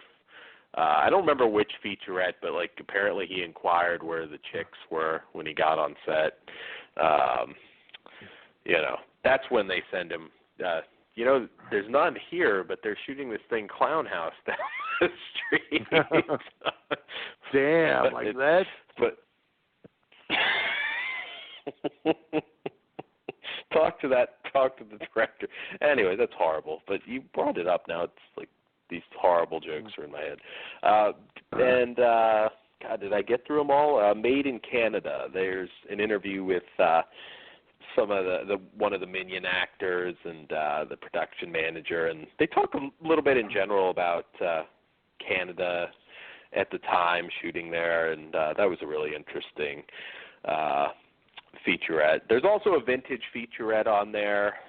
There's From Hell, The Creatures and Demons of the Gate, Gatekeepers. I mean, this is a stacked Blu-ray. I mean, I could sit and say, why couldn't they get Stephen Dorff? But other than that, I really can't complain. They could have had some more of the main actors. I was a little surprised they couldn't get at least one of them. But, I mean, as far as information goes, I mean, shit, this is packed. I mean, this is really just packed. I mean, I won't quite go to a 5 because it would have been cool to see maybe some of the main actors, but I give it a 4.5. I mean, it's a stacked movie. I get what you're saying. I kind of tend to agree with you that if they would have, I get Stephen Dorff, but if they could have at least got, a Louis Tripp, Dan's favorite ginger, it would have, really, it would have been nice. Yeah. So I'm with you on that, 4.5. Yeah, there we go. It's certainly a recommendation. I mean, this is awfully. I never expected this many extras on The Gate, and we got no. So moving on, I do have a quick solo here for you guys, and that is for Wild Eye Releasing's, not really new on this one, ironically, but Stabbed in the Face, new release from director Jason Mathern. This is actually a 2004 movie that I think has been in self-distribution for a long time. And now is finally getting its wider release from the Wild Eye Raw label, which seems to kind of focus on very low-budget films. We've reviewed several of them before. We did Horror, Inside the Horror sequel that Todd and I were big fans of. And So, from the back cover, an over-the-top homage to shot-on-video gore-soaked classics of yesteryear, a group of hyper-sexed, ready-to-bleed teen stereotypes decide to spend the night camping out in a haunted house on Halloween, and then are sliced and diced one by one at the hands of a mysterious killer, but not before they get in plenty of gratuitous nudity, unprotected sex, and heavy drinking. I wish my childhood was like that. But, But, yes, so, stabbed in the face. My wild period came after high school, though. I mean, little bit, but mostly after high school. I really didn't have the keggers and the crazy shit that my brother did. But that's another story. Sure. But it was more in my 20s. Can't admit to certain things on air. I've admitted to enough. I get that. But anyways, so this is definitely a micro-budget horror film. If you're unfamiliar with this production company, we actually reviewed, they're known for the Attack of the Cockface Killer trilogy.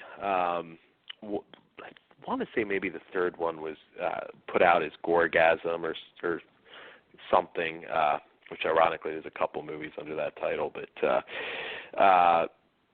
very kind of trauma-like tones to those, although a little bit less so with this. This one actually kind of starts off a little goofy, but sort of ends up being a more serious slasher.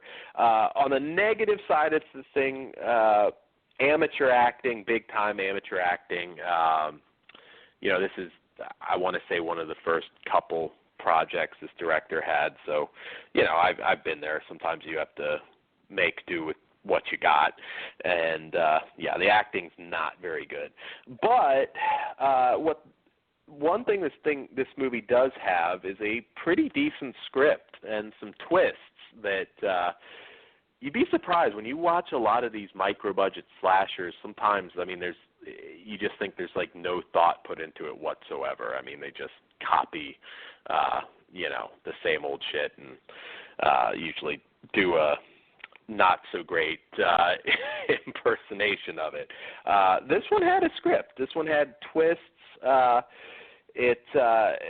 acting may fail at some points, but the killer is it does a fairly decent job. There was a couple actors that were a little bit better than the overall cast. It also benefits from some simple but effective gore, a very lively finale in terms of the body count. There were a few moments where teeth get smashed out. There was a gutting that was pretty nifty, a slit throat. Only a couple, I think, moments of CG in this. For the most part, it was practical. And, I like that. I think they did a pretty decent job on, for a very, very low-budget slasher flick. And I don't want to give away the twist, but like I said, it is kind of a interesting twist. And if you are familiar with the director's other films, like I said, this is more 80s slasher instead of the over-the-top trauma style. When I realized it, I was kind of thinking, okay, there's going to be a lot of dick and shit jokes in this, and there really isn't, which is actually kind of good. Too many of these sometimes go for the trauma tone, and you can hit a home run with that once in a while, but it's rare. There is nudity in this, including full frontal nudity. Todd's ordering it now. Yep. So hey, it's very, very rough around the edges, and I think that's kind of essentially what the Wild Eye Raw label is. But if you can forgive that, it's a decent movie. Certainly on an micro budget indie scale. If you need your production values and you need your solid acting, you won't find it here. But it delivers pretty much everything else you could look for in a slasher. So I give it a 3. So you can check that out. I know I have a stack of Wild Eye stuff, so probably the next several shows you'll have at least one Wild Eye review. They've got some promising ones out that I'm curious to review. So and another thing about these discs, they tend to be cheap. They're almost always under $10. Sometimes you find them even less. So yeah, as long as you're okay with micro budget stuff, you might enjoy this one. So Todd, what is this movie? Before we get into After Dark. Okay, we're gonna do it before. Okay. Maybe we better start After Dark. Well, I just. House. It was House. It was a Richard Moles character that scared the shit out of me. Okay. Well, I can. But I said it had something to do with something modern that we might touch base on later. It wasn't really. Did you notice the house zombie in Walking Dead? No, I didn't. But I haven't watched House in a while. Oh, it was very reminiscent of his ex-wife, except a skinnier version, but the face and everything. It was. I'll have to go back. Came out of I didn't notice. Yeah, right when they opened the door. It's in the first 20 minutes. And I think I was too busy. Drew it at the commercial still. And I saw after I watched it that it was posted. There was also, I think the other one they said was a Creepshow homage, and I missed that one. So if anyone knows what they were, throw them out there. But I know the house. Yeah, my big Walking Dead. I think Jadis is now, because I was always a big fan of Pollyanna McIntosh. If you want to see Jadis naked, by the way, head case, or the woman, but if you want pleasant nudity, I would throw out head case. So if you got a boner on for the trash people, go back and watch head case. Yes, you see Muff. From what I think you see Muff. But anyways, for you Walking Dead guys out there. So Todd, shall we cue up the music for our Yes, I still need to make Dark tonight? Yes, I still need to make a shorter one, but here we go. The following program is intended for mature audiences.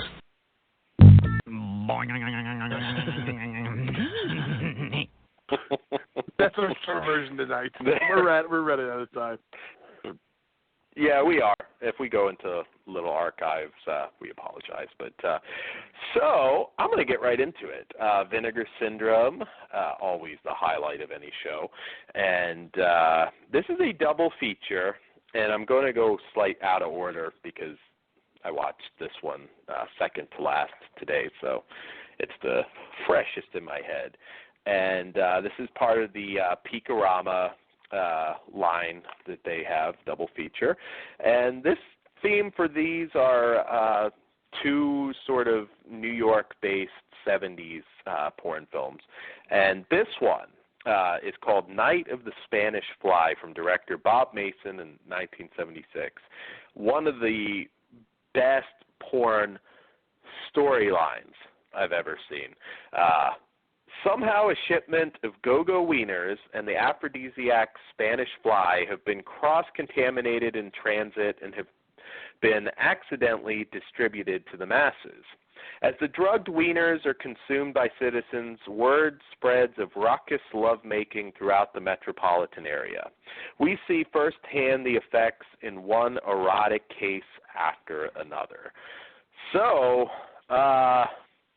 little horny goat weed in the hot dogs. That's a pretty clever storyline for porn. And yes, we tried to get the Go-Go Wiener jingle. At some point we will have it for you because it's awesome. But Todd, what did you think about this one? I really dug it. I thought it was a hilarious concept, and it was a fun, basic setup, worked extremely well, made for an entertaining 90 minutes, or just about. I can't not recommend it more. As for the hotness of the actual action, I'm going to let Dan handle that because I can't really, I don't know.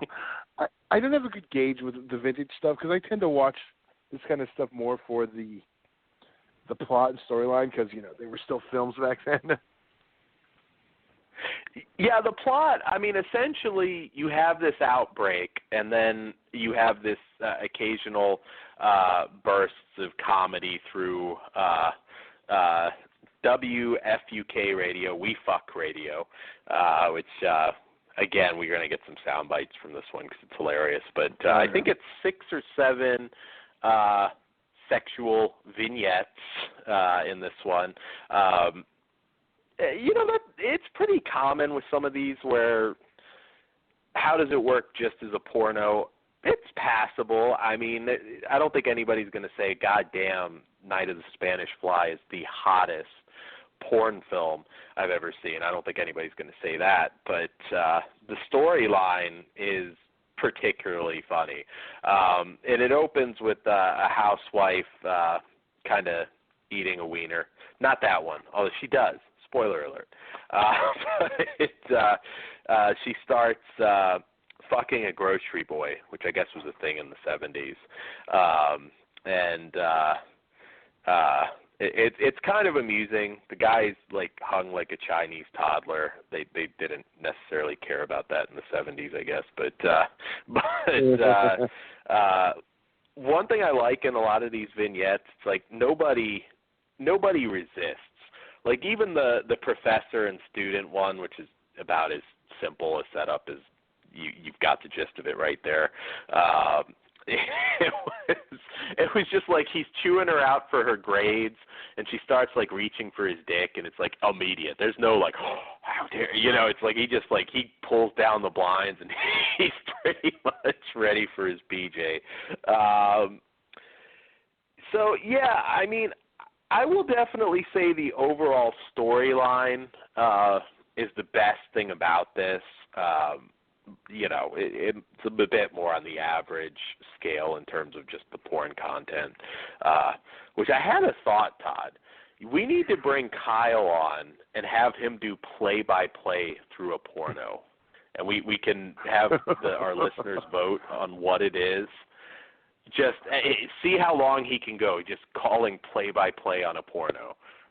That would be like our best show. You might have to get that one cleared with the wife. I don't know how that works. Just don't say anything. He can just like be in his like living room on the phone. Is like she's going for his cock. I can't mimic Kyle, but just keep it really animated. That would be awesome. I just thought of that, and I'm like, okay, I got to pitch this one to Todd.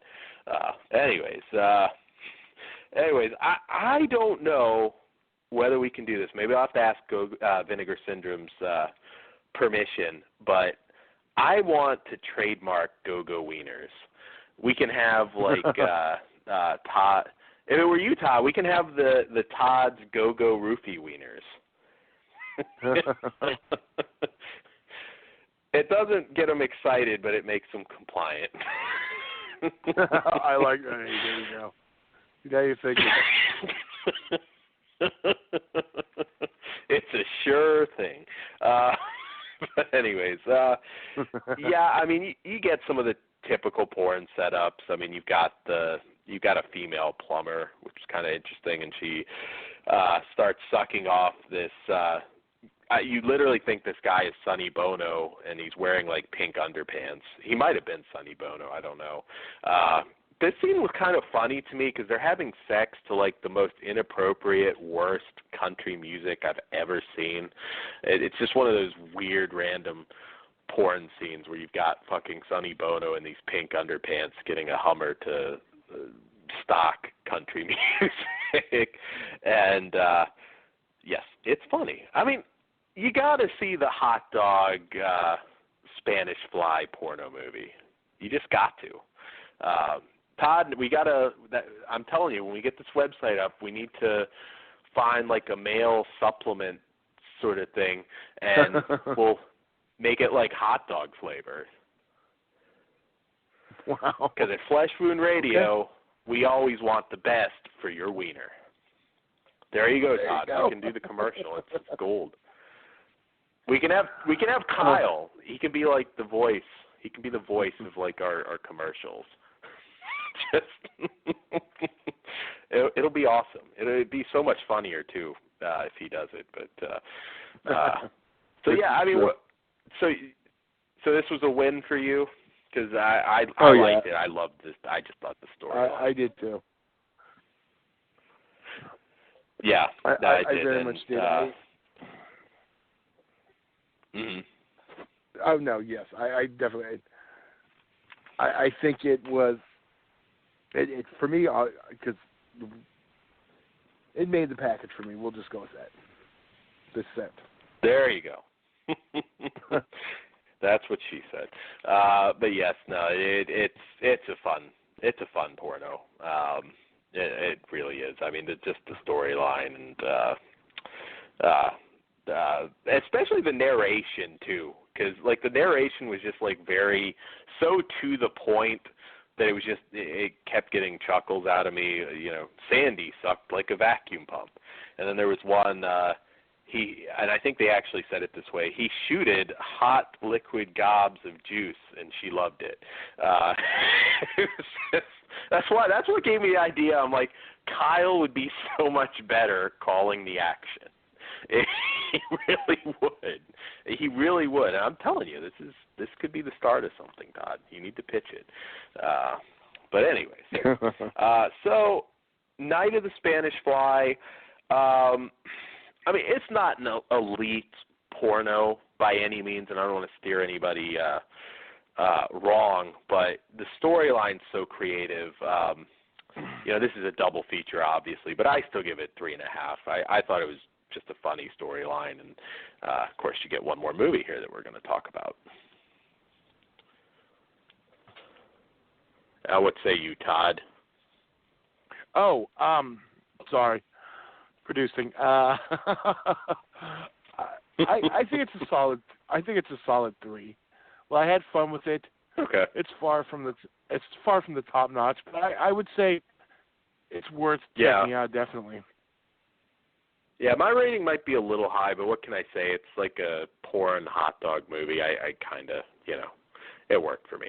Maybe, I was going to make a comment about being horny about food, but I wasn't going to throw hot dogs in there because that would be a very obvious joke that Todd could use against me. So anyways, our second film on this double feature is The Nightbird from director Felix Daniels from 1977. We will be going in the archive, but might get most of this out there. And this one, it follows the hottest disco in town, where everyone gets down on and off the dance floor. Southside and his friends hit the streets searching for the hottest disco girls in the Big Apple, in a never-ending quest of drinking, dancing, and, of course, sex. However, Southside has lately been rethinking his life and might want something more than just gang war and disco fever sex. So this was one of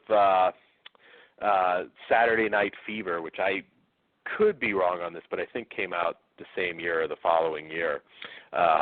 This is not the only porn version of that Travolta film. I know there have been a few others inspired by it, but that's what this is. This is essentially a porn version of Saturday Night Fever, and this one is wonderfully retro. I mean, from the very beginning, the guy's in like this pinkish peach leisure suit that I would just fucking rock that right now. I would love that shit. It's retro when a guy can actually kind of ignore a cop and then just drive away without getting his fucking head blown off. When he was selling the stolen merchandise in the park, and he just kind of casually runs away from this cop. I'm like, wow, this is retro. You're getting the fucking shit beat out of you right now if you try that. Yeah, there is some political incorrectness. There's the rival. It's kind of a part of a racist gang. You never see the rival gang, but it does have that a very un-PC nature that you see in a lot of 70s porn. Not the worst example that I've seen, but there is a sort of Todd scene where they kind of make two girls go lesbo with each other. Some great lines like "suck that clitoris." It almost sounded like Mr. Cotter said it too. "Suck that clitoris." Todd, what did you think? You get a lot of dance numbers too, so if you're into that. I think the message of this was, if you like disco, hate Spix, like porn, you'll love, this film. Yes, that is the racism that I was alluding to. Although we never see the rival gang. I was a little disappointed in that. I wanted like a rumble in the streets. They could have had them like they could have both been like gang banging a girl, like make it a competition or something. They could have the orgasm meter from Officer Down and see who wins the gang battle. I did kind of like this. There were some of the random disco routines I thought were kind of funny. There's kind of a long group sex scene. You get some blink and you miss some cameos from Robert Kerman, who's in this. You see Herschel Savage getting a BJ at one point, kind of an earlier appearance from him. You obviously see a lot of him later. There is a bombing scene that I thought was kind of funny, and I did like how he got over his friends dying like really fast. After that happened, I'm like, okay, how long is it going to be till he fucks someone? And I think it was about 3 or 4 minutes, which is long time in porno world to get over your friends. But so did you like this one, Todd? Because I thought it was fun. I actually did enjoy this double feature. I did. It wasn't great. I think when you got Go-Go Wieners on the same disc, it's going to be hard to top. I thought you might like it because they were kind of they could have been a little more sleazy with this one, for sure. Particularly considering they're basically criminals and they're in a gang, and I was kind of watching. I was kind of almost getting like a sort of House on the Edge of the Park vibe when they were like picking up the lesbian couple, and I was like, Todd might want this to be a little more sleazy. But they do a decent job of it, and you get some just insane disco numbers. At one point, there's a dude in a Speedo that wasn't too appealing, but this one probably works slightly better as a porno than Night of the Spanish Fly did. There were at least a couple good-looking girls, and although it takes a little while to get to some of the sex in this one. I do want to say real quick, hold on, Dan. Quick, I just want to say we're about under a minute away from going in the archives, so I just want to say, anyone listening live, we'll be back next week. Well, real quick, you want to give it a rating? I give this one a 2.5. But it's very much worth watching if you're a fan of the 70s in general. I mean, it is a very 70s porn. So there you go. That's what I will for the back. I'm actually on par on the rating. I'm actually on par on this one. Okay. Excuse me. 2.5. But I do think it's there. We go. Yeah, no, it is. It just it's a great double. It's a great double. I mean, they usually are, but these did kind of go together really well for me. They just felt somewhat appropriate. I mean, I don't know what you pair the hot dog, although it got a separate release, but I was going to say Hot and Saucy Pizza Girls, another one, classic from Vinegar Syndrome that they put out separate that I would recommend. Not hot dogs, but, you know, hey, pizza, hot dogs, that'll be a good, like, summer double porn feature. So that's actually probably what I will do. So yes, another winner from Vinegar Syndrome. I did. I had a lot of fun. Again, as a porno, I always throw that out there if you're just looking for something to get off to. But truthfully, that's not really what makes some of these movies great, because they are just fun. They're a little more plot driven, and they're just fun. I've always said that. That's why we love retro erotica here at Flesh Wound Radio. So, Todd, I know we haven't advertised it, but we did in the past, Walking Dead. Any thoughts on what we've seen the last, I guess, few episodes now? Yeah, I had to catch up on spoiler alert. Yeah, I caught up on the 3 episodes this week. Apparently, I just watched the opener and then stalled. Yeah, I like the direction we're going. It's just kind of, we got to see what happened. We can't have that many episodes left, I'm assuming.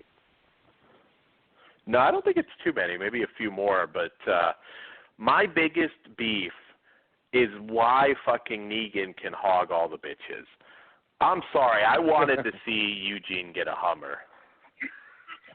That would have been like the greatest episode of Walking Dead ever.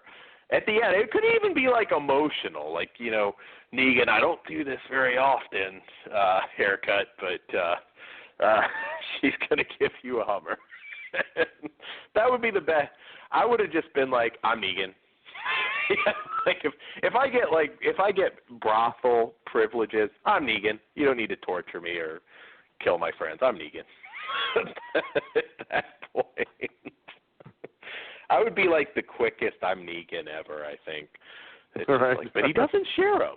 Not sharing the bitches is going to be his downfall. It's not killing people's friends. It's just, you know, you got that many wives, you can spare one for the evening. I don't know. Maybe right. Eugene will hook up with that angry chick, like, watching him. It's possible. Yeah, that's... Eugene's a fucking scientist. He knows how to work the clit. You know what I'm saying? It's like, you know, give the mullet a chance. But I don't know. We got to get the Eugene sex scene. That is like my big thing with Walking Dead. We need a Eugene sex scene. I don't think he's going to hook up with anybody. I don't know. Maybe he'll bang Rosita. Although I think Rosita and Sasha might be heading to their grave right now. But I don't know. You think the trash people are going to fuck him over? I don't know yet. I'm kind of just waiting. See, I'm not one who really theorizes a lot on this. I just go along for the ride. Yeah. Yeah, that's like the big one. I like Jadis a lot because I'm just a fan of Pollyanna McIntosh, so I'm hoping she'll stick around for a while. But I don't know. We'll see. Not a whole lot else to say about it, but I know we've been talking about it for a while. That's like my big thing. Right. Did you like the Road Warrior kind of episode? I did. Yeah, that was a nice change of pace. I was even I think when we were going to review that one, I was like, it kind of almost felt like the B movie episode of Walking Dead. I just enjoyed it being simple and Rick fighting some like fucking creature in a pit. It was you know, it was like, oh, we've had our our downer episodes, and now we're just seeing Rick fight a gnarly fucking pit walker. I thought it was that was actually, I thought, a really good episode. But anyways, we are about out of time. I know next week we're going to have reviews for Eyes of My Mother, The Lesson, and Dead Time Stories, with more to be determined. And Todd, anything to promote on UEW or anything else? Nothing yet. We got to promote it so Todd does, or so Kyle does the porn play-by-play.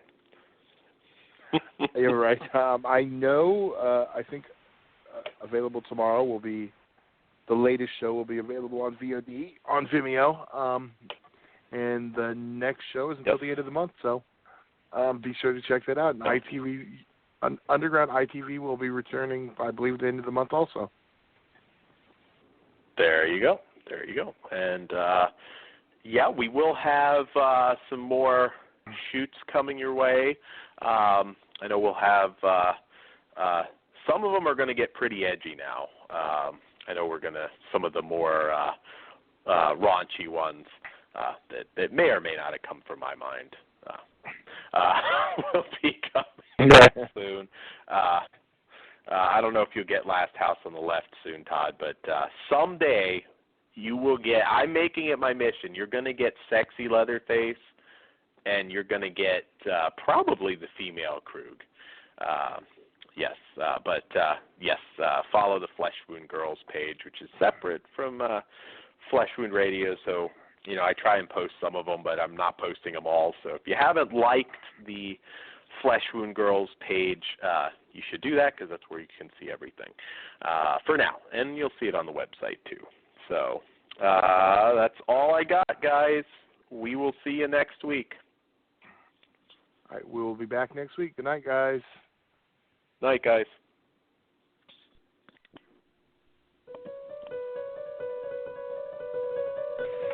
It's here. Hello? Have you checked the children? They're all hot.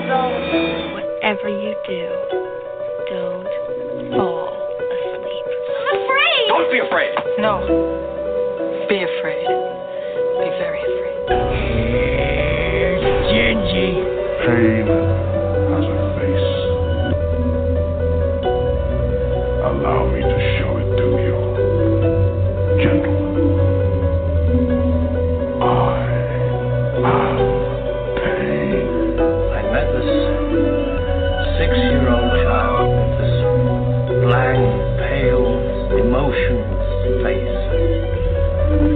The blackest eyes, the devil.